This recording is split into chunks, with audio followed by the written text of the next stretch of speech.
Goeiedag, Vanessa Foster van die Bybel in 1 jaar saam met julle. Vandag lees ons saam uit Matteus 18, verse 15 tot 35. En as jou broeder teen jou sondig, gaan bestraf hom tussen jou en hom alleen. Waarom vind ons dit so moeilik om hierdie vers te gehoorsaam? Ons is so geneig om eerder iemand anders te gaan vertel, of om stil te bly, en dan 'n wrok teenoor 'n persoon te begin koester. Sien, soms is mense onbewus dat hulle ons seer gemaak het. Maar wanneer ons na hulle toe gaan en hulle bewus maak van die probleem, kan dit uitgesorteer word en 'n vriendskap kan herstel word. Verder sê die woord, indien die persoon nie na rede wil luister nie, dan kan 'n groep van 2 of 3 mense by die saak betrek word. En ons kan van hierdie beginsel ook in Deuteronomium 19 vers 15 gaan lees. Laastens, sê vers 17, as die beskuldigde steeds weier om berou te toon om dinge reg te maak, moet die kerk die persoon as buitestander behandel. Hierdie het vir die Joodse godsdienstgemeenskap gegeld. Indien iemand in opstand teen God was, is hulle nie toegelaat om in die hart van hul gemeenskap te kom nie. Maar Paulus kom skryf in 1 Korintiërs 5 vers 1 tot 13, dat die doel van die kerk is om herstel te bring vir die sondige mens wat berou toon. Ons doel moet nooit wees om mense te verneder nie. Sien, wanneer jy mense met liefde en nederigheid benader, kan jy 'n siel win vir die koninkryk van God. Vroeger in Matteus 16 vers 19 het Jesus vir sy disippels gesê dat hy al die sleutels van die koninkryk van die hemel gegee het om te bind en te ontbind. Onthou, Jesus het al nie gesag gegee oor die hemel nie. Dit gaan oor sy wil en sy leerstellinge.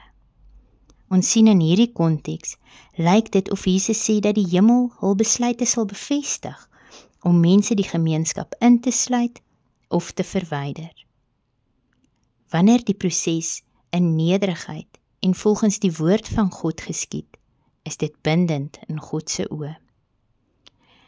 In vers 19 sien ons dat dit eerder oor geloof en om die mense om jou se geloof te stig gaan, as wat dit gaan oor aardse behoeftes en gemak. In vers 20 lees ons, want waar 2 of 3 in my naam vergader, daar is ek in hul midde. Jesus het hierdie belofte aan sy disippels kom gee vir die dae wat sou kom. Maar dit kan vir ons ook gerusstellend wees om te weet, wanneer Jesus die middelpunt van ons samekoms is, al is dit net 2 of 3 van ons, sal hy homself aan ons bekend maak. Nadat Jesus verduidelik het hoe om ander te hanteer wat jou te nagekom het, kom vra Petrus vir Jesus 'n vraag oor vergifnis. Nou alhoewel die vereiste kere om iemand te vergewe deur die Joodse rabbies as 3 maal bepaal is, verstaan Petrus dat Jesus se standaard hoër is en vra toe of dit 7 maal is. Jesus antwoord dat daar tot 70 maal 7 keer vergewe moet word. Hierdie is 'n onbeperkte aantal kere.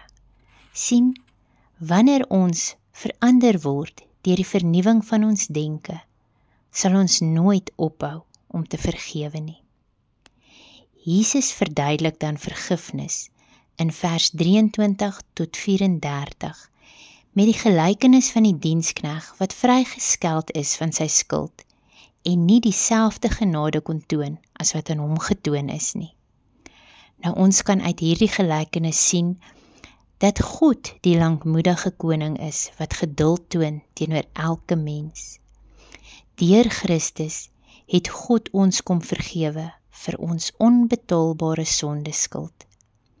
Jesus het met sy lewe die skuld van sonde vir elkeen van ons kom betaal. Romeine 5 vers 8 lees, maar God bewys sy liefde tot ons daarin, dat Christus vir ons gesterf het, toe ons nog sondaars was. Alhoewel daar 'n enorme prys betaal is vir ons sondeskuld, kies ons steeds om mense gevange te neem, wanneer ons weier om hul te vergewe. Romeine 6 vers 23 sê, dat die loon van die sonde die dood is, maar God het vir ons 'n geskenk van ewige lewe in Christus kom gee. Hierdie hoofstuk sluit af met woorde waaroor ons baie mooi moet gaan nadink. Ek lees vers 35. So sal ook my hemelse Vader aan julle doen, as julle nie elkeen sy broeder van harte sy oortredinge vergewe nie. Hierdie vers is nie daar om die skrik op die lyf te jaag nie. Inteendeel, dit beklemtoon die erns van vergifnis. Wanneer ons kies om 'n wrok in ons hart rond te dra, blok ons kommunikasie tot God.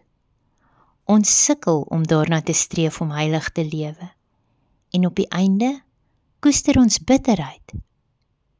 Gaan vandag en vra die Here dat hy jou moet wys of daar iemand is wat jy moet vergewe.